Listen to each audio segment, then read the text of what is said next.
a Soviet spy mission, or something else. Whatever this was not supposed to be in that area. For the first time on television, the team brings the key eyewitness forward to analyze declassified audio recordings. We have an object now, over the field. Which reveal there's another side to this bizarre story. You're UFO officer? Yes, sir.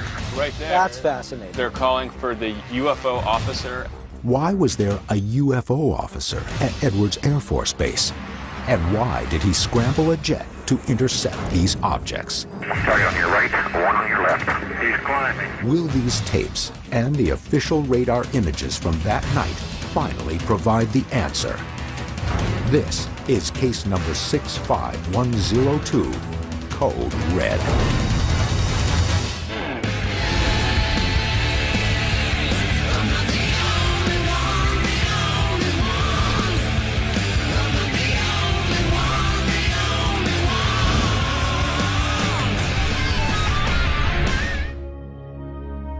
It's 1965, Edwards Air Force Base, located just 100 miles northeast of Los Angeles, California.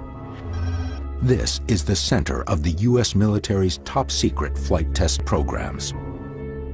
But on this day, Edwards' highly restricted airspace is penetrated by objects of unknown origin.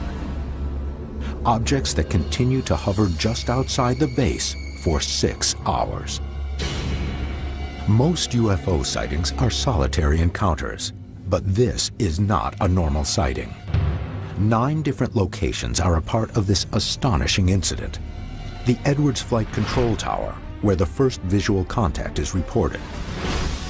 Edwards main runway, where the strange object is confirmed visually for a second time.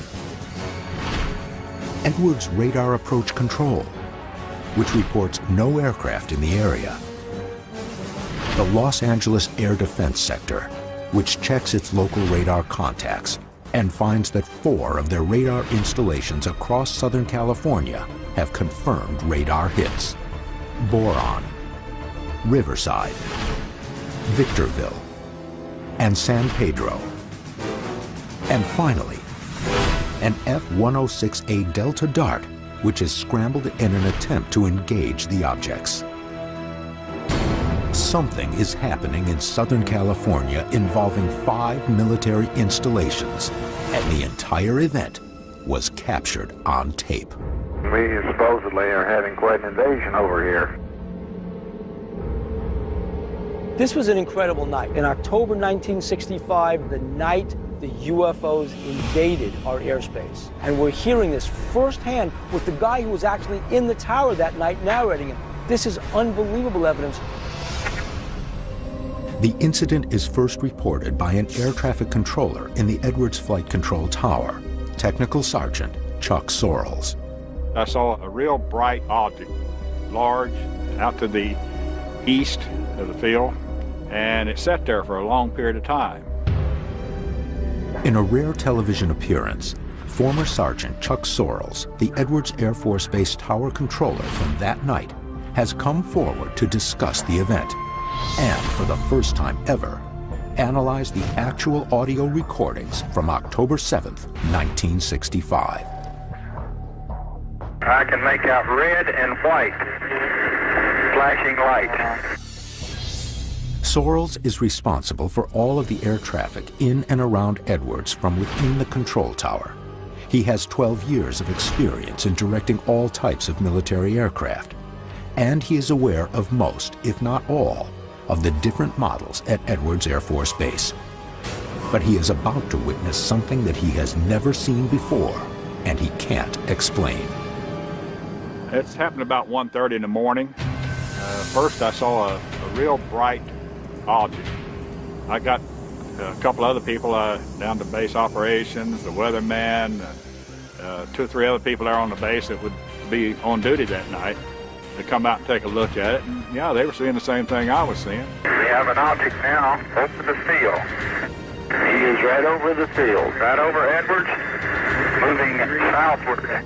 I can make out red and white flashing lights. And the captain at Step 1 has confirmed this.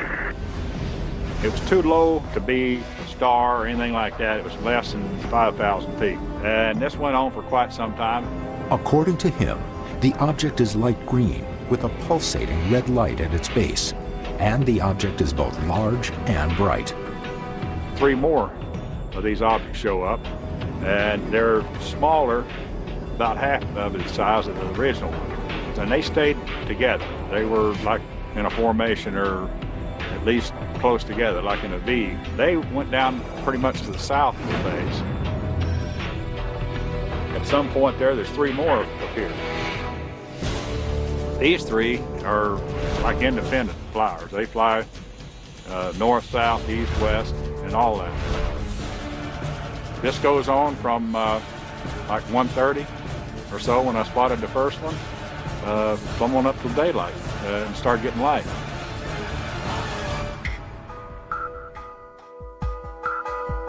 The team from UFO magazine gathers at March Air Force Base, approximately 90 miles south of the original sighting and the site of radar contact with the objects in 1965, to meet with Sorrells. The full audio recordings of the entire 6-hour 1965 event have been made available and are presented here for the first time.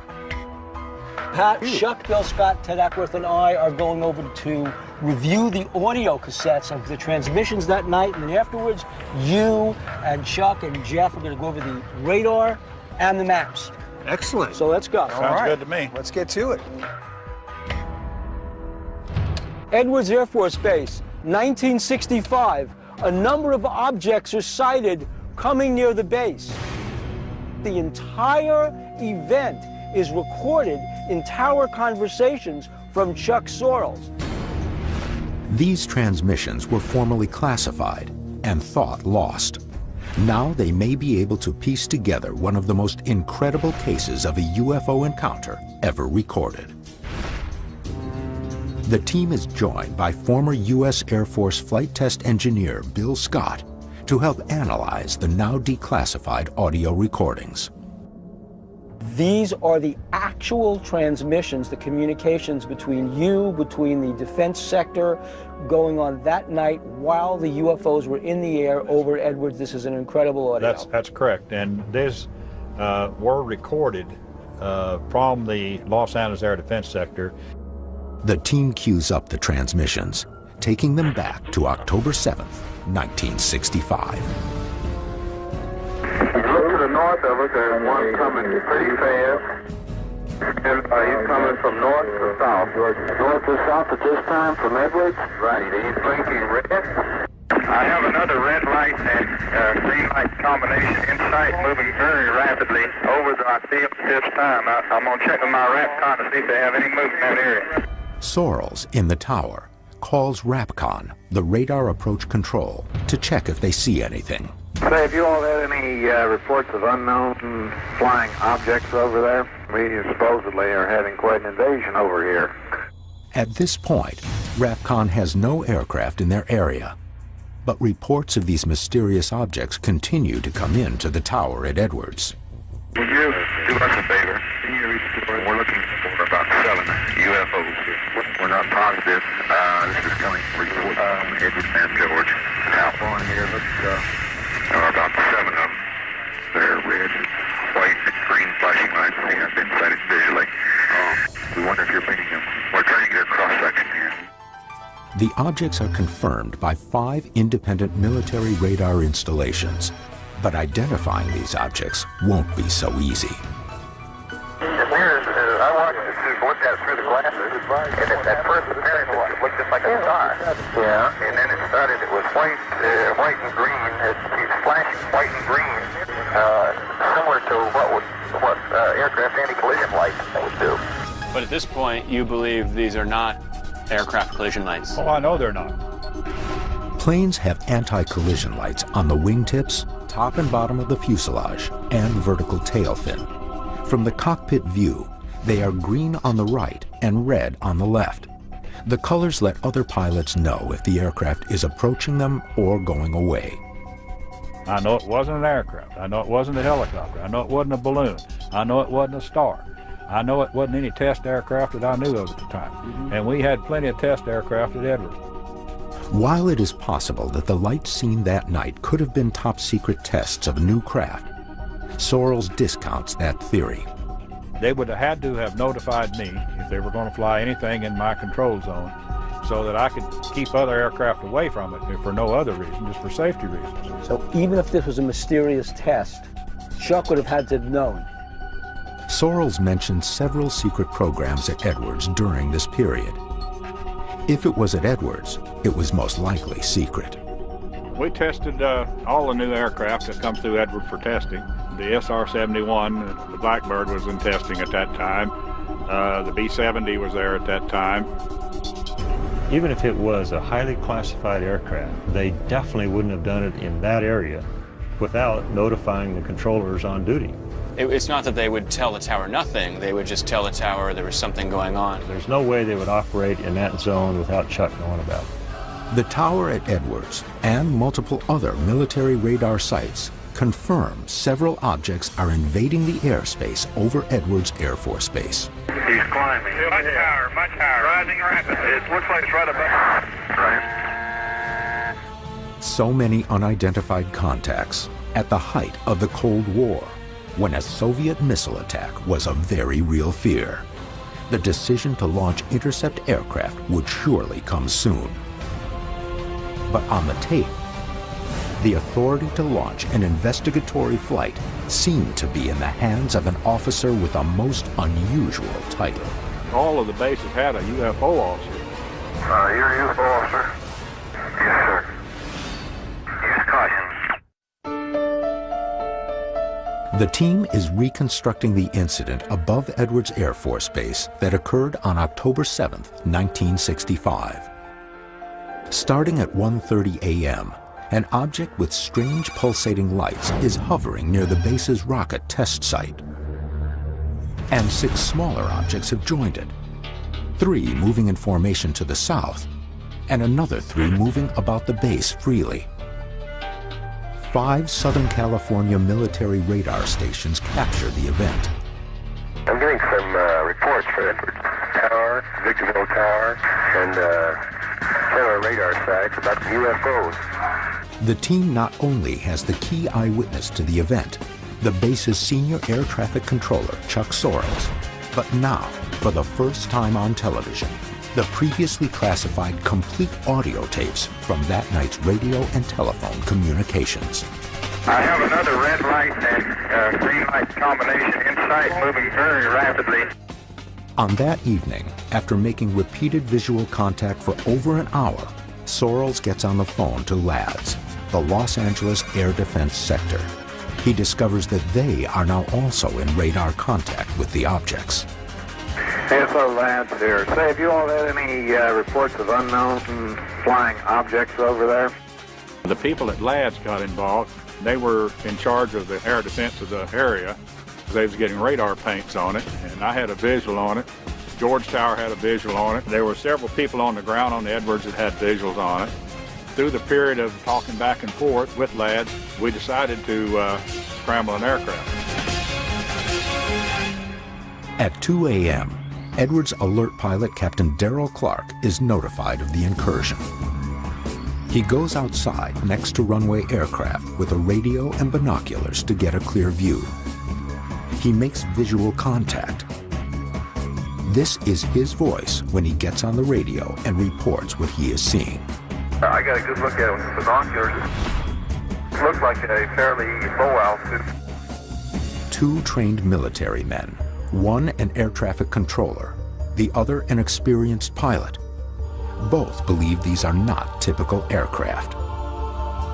But these descriptions aren't enough for the people at LADS to take the next step. They will need to speak with a very specific officer to determine if they should launch an aircraft to intercept the objects. The lieutenant is the UFO responsible officer in bed. Do you want us to shake this lieutenant out of the pad and see if he wants to request going out and looking? So right there, That's fascinating. they're calling for the UFO officer at the base. The lieutenant is the UFO responsible officer in bed. I believe back in those days that every base had a designated UFO officer. According to the Air Force, quote, investigators from the Foreign Technology Division may have been called unofficially UFO officer. But this is not a term that was ever used by the USAF to denote an official position. In my 9 years in the Air Force, I never heard of a UFO officer. Are they looking for extraterrestrial flying saucers, Right, or just the flying any saucer officer? or any object that was unable to be identified? I mean, there's a difference there. I don't know that they were looking for any particular shape or size or anything like that. It was just anything that was out of the ordinary that would be called an unidentified flying object. At the onset of World War I, the U.S. Army formed a Foreign Data Section to study the aviation capabilities and progress of the powers in Europe. By World War II, the division became the Technical Data Laboratory, based at Wright-Patterson Field. The group assessed captured enemy equipment and aircraft. After the war, the division merged into a Scientific and Technical Intelligence Group, T2 Intelligence, with a primary goal to, quote, ensure the prevention of strategic, tactical, or technological surprise from any source. As the Cold War escalated, their primary focus was Russia. However, in 1947, this division studied the emerging UFO phenomena under Project Sign, and in 1952, this division created Project Blue Book for the continued study of UFOs. In 1961, the division was officially changed to the Foreign Technology Division. FTD personnel are not assigned to every base, only those which fall under their purview, according to the Air Force. Quote, it would not be unusual for FTD personnel to be at Edwards, given that Edwards functions as the test base for USAF aircraft and other aircraft, including foreign aircraft. This officer would be consulted whenever something unidentified was sighted, whether this was a suspected Soviet craft or any other object that was not immediately recognized by Edwards personnel.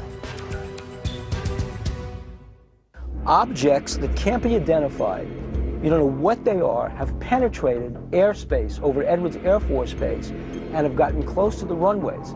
Why haven't we dispatched planes? This doesn't happen very often. They were having to sort of explore it on the fly here as to what the regulations are, who had the authority to do what. So this is an unusual event. I would imagine back then it was just a fly by the seat of your pants type thing. I had no particular policy to go by or anything to tell me what to do. You had to make a decision and act on it. What these objects might be is still open for discussion.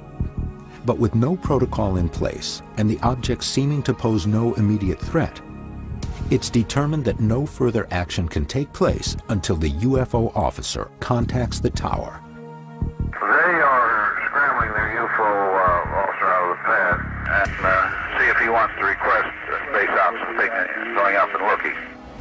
In the radio transmissions and in the phone conversations, we suddenly find out, wait a minute, Edwards had a UFO officer? What did the UFO officer do? Was he looking for flying saucers? Well, even if he was not looking for flying saucers, but only in charge of whatever unknown objects were up there, still, this is breaking news, that despite all the denials of the Air Force, and I mean year after year they would deny that UFOs are real, they have a UFO officer. At 3 a.m., over 90 minutes after the initial sighting, the UFO officer contacts the tower and attempts to determine the origin of these objects with the Los Angeles Air Defense Sector. LADS has confirmed radar sightings from 5 different points around Edwards. You want to see any balloons out of Edwards? Any balloons? Yeah. Not that I know of. Edwards don't have a Raven sign unit. So I doubt if they lynched anything, they wouldn't have no reason to. They wouldn't have any reason to send balloons out of the section anyway. Out of Edwards, huh? No. I see. That was the director down at Los Angeles Sector talking to the weatherman on Edwards and asking had they launched a balloon. And he said, no, we don't have a Ravensson site, which is a weather site that sends up balloons and does that kind of thing. We had no reason to do it. Edwards don't have a Ravensson unit. They have no reason to launch any weather balloons. So he plainly says on the tape, they did not launch a balloon. Okay. However, in the written report of this thing, it plainly states that a balloon was launched from there that night. In reality, it didn't happen, but it's in the classified written report. The official United States Air Force report clearly dismisses the multiple accounts as sightings of a weather balloon. If these objects were in fact weather balloons, why the next decision? To scramble a fighter jet. And what did that jet see? There was approximately 5 to 7 objects. They were quickly moving. They would be stationary for some time, then quickly move straight up. On October 7, 1965, multiple eyewitnesses report several objects above Edwards Air Force Base. A formerly classified document from the United States Air Force clearly states that this object was a weather balloon, although according to the tower audio, Edwards was not capable of launching such a craft. Did you launch any balloons out of Edwards? Any balloons? Yeah. None that I know of. Edwards don't have a Ravensson unit, so I doubt if they launched anything. They wouldn't have no reason to.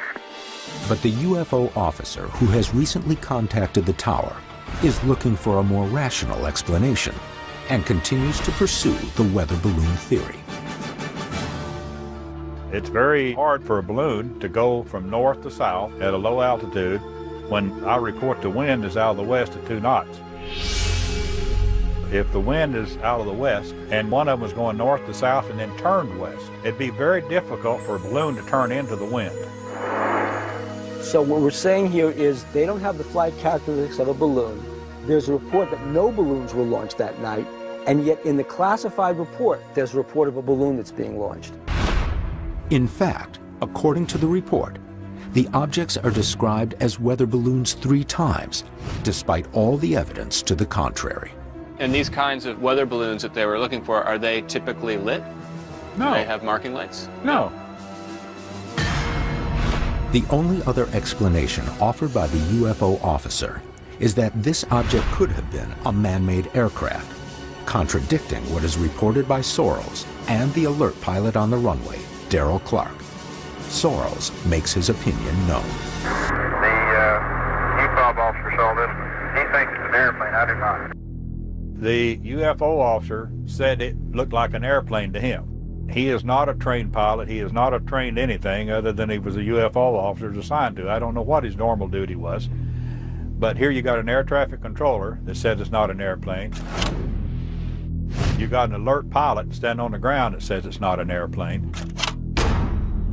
But the UFO officer thinks it's an airplane.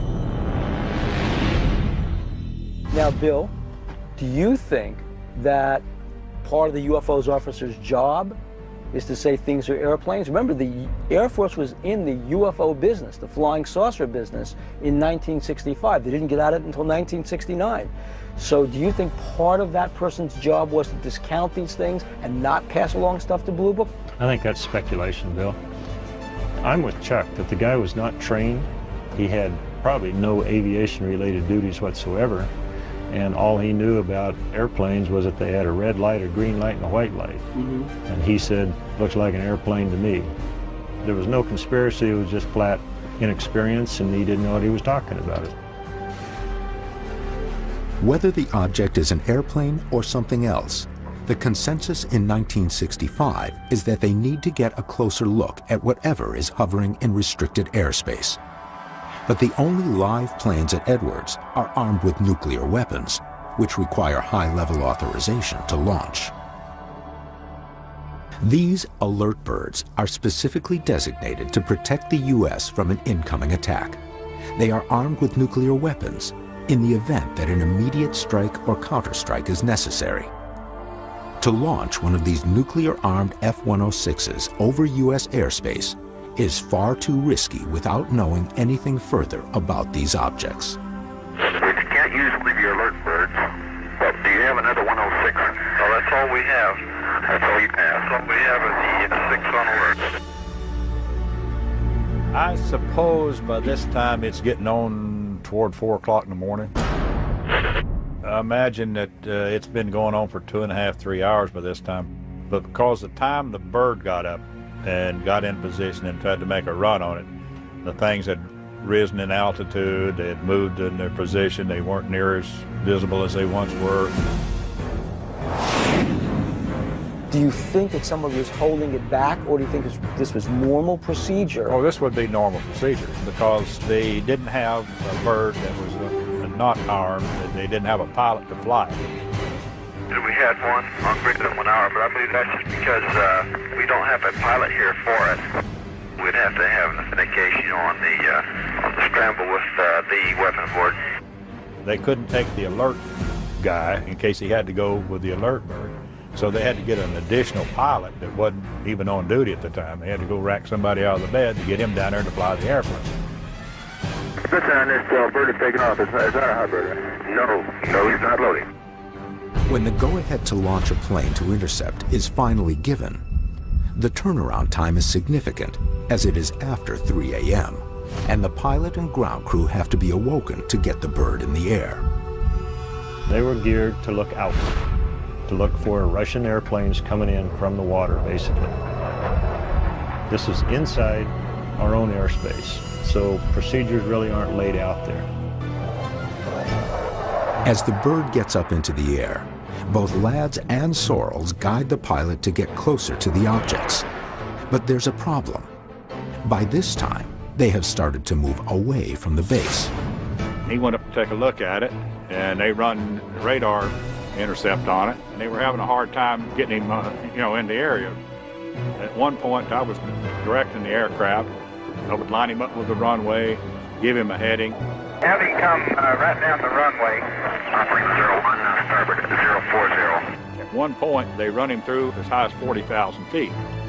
And I was talking to the director, and he was asking me, how's he doing? I said, well, he's closing on it. 01, you should hold a 1 foot now. Target on your right, 1 on your left. And as he got closer, I said, he's low. Tower, how's things look now? He's low. Look, search high, search high. And the thing is rising very fast. That thing is rising. Well, he's at 40,000 feet. I said, I don't care, he's still low. He's way low. Way low.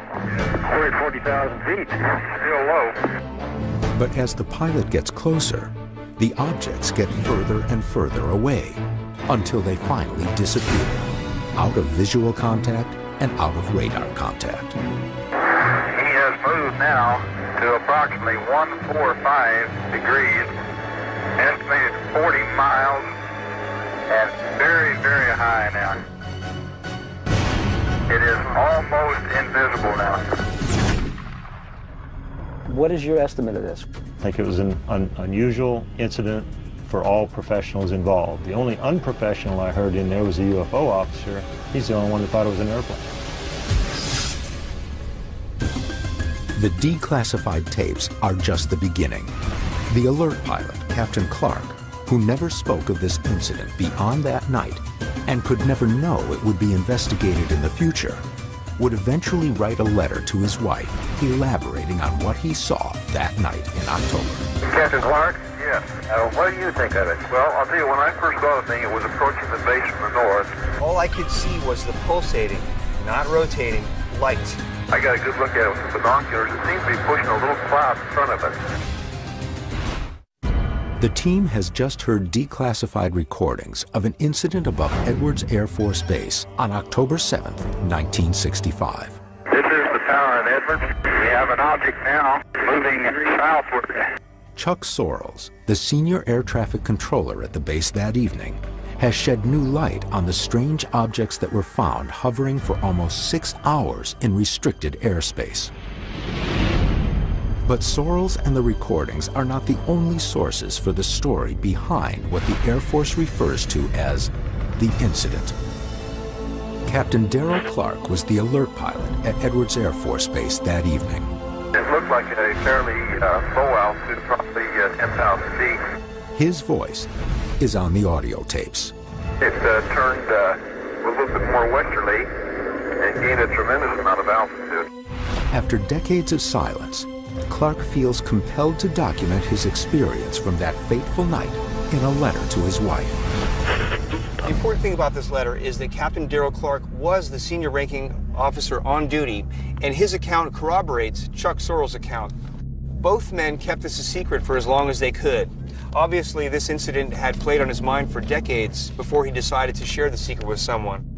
This letter was given to the UFO hunters by Sam Sherman, the architect of the reconstructed audio transmissions from Edwards that night. Sherman obtained it directly from Clark's son. I was on alert at Edwards Air Force Base in California and was the senior ranking officer on duty. At about 0200 hours, I got a call from the senior controller. He said they had reports of UFOs and had had some radar contacts. Hello, this is Captain Clark, Alpha Lima. Okay, Captain Clark, Lieutenant Reed. We have some confirmed reports of some unidentified flying objects in your area. Okay. As I scanned the sky, I observed a pulsating light to the northwest of my position, moving south at about 1,000 feet above the ground and around 300 knots. The UFO never leveled off. It continued to climb. It appeared to move right out into space until it finally passed out of view. Darrell A. Clark. The incident was also whispered about the following day amongst those on the base who hadn't witnessed the event. Test pilot George Merritt was stationed at Edwards at the time and remembers the energy surrounding this story. My name is George Merritt. I was a graduate of the Air Force Test Pilot School at Edwards Air Force Base. Well, when I came in to work the next morning, there was a buzz going on about these strange lights that had been seen south of the base late in the evening and into the early morning. And so everybody is talking just like the TV program from the night before. What was it? What do you think it was? And Merritt confirms why it took the Air Force so long to scramble a bird to take a closer look. Starting with the president down, they have to determine at that level, Pentagon level, that there is a threat and we want these nuke-armed interceptors to take off, identify, and shoot them down. You take that very, very serious. These lights are presenting no hazard to Edwards Air Force Base. There is nobody dropping bombs, nobody firing missiles, shooting guns, no parachutes coming out, nothing that is a threat to Edwards, nor is there at this time to the air defense of the United States. The report goes to someone called a base UFO officer, correct? This Captain John Balint. Captain John Balint. Who was part of the Foreign Technology Division out of Wright-Patterson. And foreign technology, that means that there's classified secret things going on at Edwards that he needs to review and report to his higher headquarters. He is the one that wrote the official Air Force report, signed it, and it went up through the chain of command. And so that is the official report of this. That was not written by an Edwards person. This official Air Force report was the same report that dismissed one of the objects as a weather balloon. Could this, in fact, be classified technology that Balint was not allowed to reveal or didn't know about? During his initial reconstruction of the audio tapes, Sam Sherman contacted Balint to discuss the incident, but Balint refused comment and was not interested in participating in Sherman's investigation. My take on it was that a year and a half earlier, when I was a student in the test pilot school, President Johnson announced that the YF-12 Blackbird was at Edwards. I saw one of them taxi in. First time I'd ever seen the Blackbird, knew nothing about Groom Lake, nothing about Area 51, and here the most magnificent fighter aircraft I had ever seen comes taxiing in, and I'm a fighter pilot. You'd think I'd know about it, but I didn't know about it. So what did that plane have to do with the UFO incident? Well, so my first feeling is if there's some kind of lights out there, and it is in fact some kind of a vehicle, it's probably a classified program. The restricted area, the area where we as test pilots did all of our flight test, was in what's called the Edwards restricted area, the same one that we have right now, 2512. And it starts about 5 or 6 miles south of the runway and runs to the west, runs to the north, and runs to the east. So the testing area for our aircraft were all north of the Edwards area, Edwards base. According to Merritt, the flight path of all classified technology at Edwards would take place in a specific area north of the base. But this does not match the reported locations and flight paths of the UFOs. The official report from the Air Force said that these were unidentified lights that were seen at Edwards. Okay, so that's where it stood, even though Captain Valent said that these were planes. Well, they're just unidentified. That's about all you can say. But he still believes that there is more to this case. I'm personally very happy that they've reopened the case of the unidentified flying object that went past Edwards. It's been something I've wondered about for 40 years myself. Are these UFOs that are repeatedly entering restricted military airspace?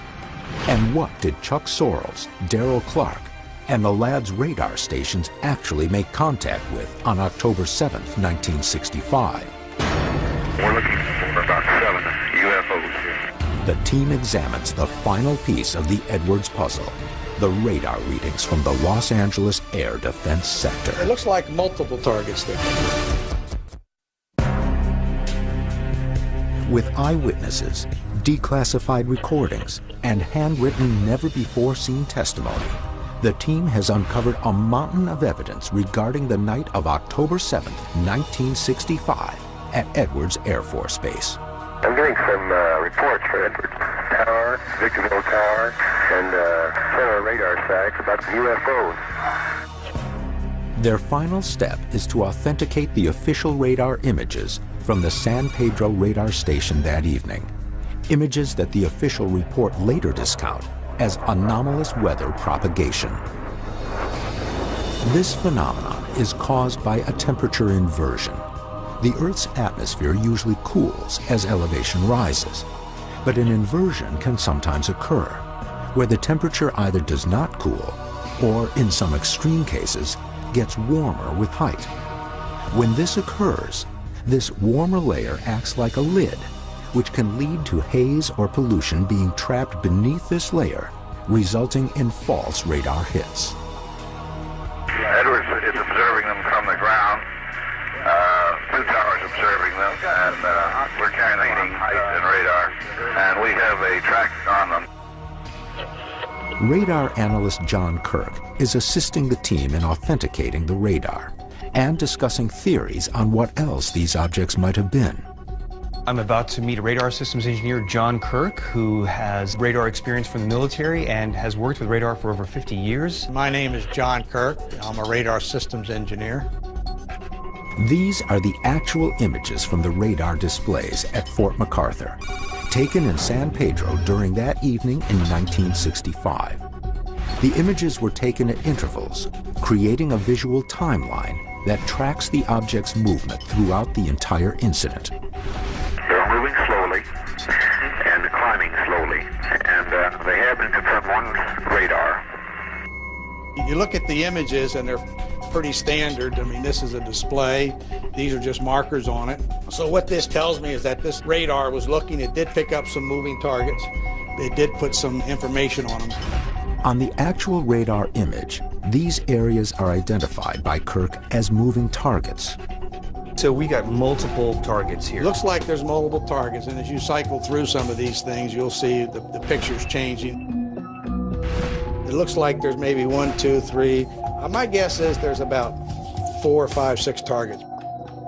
Kirk counts 6 targets on the radar image, but still, this does not discount the theories of anomalous propagation. Well, anomalous propagation could be caused by a weather. Okay. An inversion or something that's going on, clouds coming in, some moisture near. There's a lot of atmospheric anomaly. Does it make any sense to you what it could possibly be? No, we're in as much as dark-eyed as you are. It's hard for me to think that that's anomalous propagation. If there was anomalous propagation, you'd think you'd see more of a blob rather than an individual. So this doesn't look like anomalous propagation? It looks like individual things.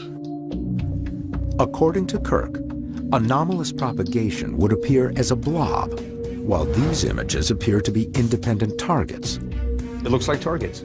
Yeah, it looked like targets to me. Yeah, what kind, I can't say. Okay. I have no idea. It just looked like there's targets out there, and then the radars are working like they're supposed to be working. In addition, 5 separate radar sites wouldn't pick up the same false reading at the same time. While Kirk cannot speculate what the objects could have been, he is impressed with the amount of evidence surrounding this story. For a pilot to write down, this is what I saw, for an operator to say this is what I saw. It's a lot of collaborative information. I can't refute it, but just on the basis of these, they do look like real tracks. Okay. It doesn't look like it would be anomalous propagation. These look like they're real. So there are 3 definite objects. It's not weather, it's not flutter. They see the object, but they don't see, they're not aircraft. No, they can't tell what they are. Former National Weather Service meteorologist William Puckett also has evidence that suggests these radar images cannot be explained away by anomalous propagation. On the night of October 7, 1965, according to the National Climatic Data Center, the atmosphere was very dry and had no temperature inversions, 2 key characteristics that can create these false radar hits. Without these conditions present, the likelihood of the radar hits being anomalous propagation is close to 0. The surface weather at Edwards from midnight to 6 a.m. also shows clear skies, mild temperatures, and little to no wind. Visibility is estimated to be 35 miles. With these factors, the distortion or misidentification of celestial objects such as Jupiter, Saturn, or other stars is highly unlikely. But after the incident and the subsequent investigation into it, the military decided to seal all the records and audio concerning the case. Their explanation was that the radar hits were false positives and that the eyewitnesses had merely misidentified celestial objects, despite the overwhelming evidence ruling these theories out. You know, it's just amazing to me to hear that possibly we have UFOs penetrating secure airspace, military airspace, in the United States with impunity. According to the account, both on the tapes, the radar traces, and Sorrell's account of it, that it was exceeding any known flight envelope characteristics of any aircraft of that time or since. It is much, much higher than when we first observed it. These audio recordings of actual events sent chills down my spine. I have another red light and green light combination in sight, moving very rapidly. When you sit down and you listen to all of the people that were involved, there were a whole bunch of voices in that chatter that did not know what was going on. Of course, around Edwards, you'll never see most anything. The audio is the smoking gun. He's climbing. Much higher, much higher. Rising rapidly. It looks like it's right above. They classified the tape. For 30 years, what was on the tape that had to be classified? Secret weapons? No. Special radar? No. What it was UFOs. Over 40 years later, the incident at Edwards Air Force Base continues to be unexplained. Today, the Air Force Flight Test Center's motto is Ad Inexplorata, toward the unexplored. A fitting description for that night in October, perhaps the most compelling and little-known sighting of a UFO known to date.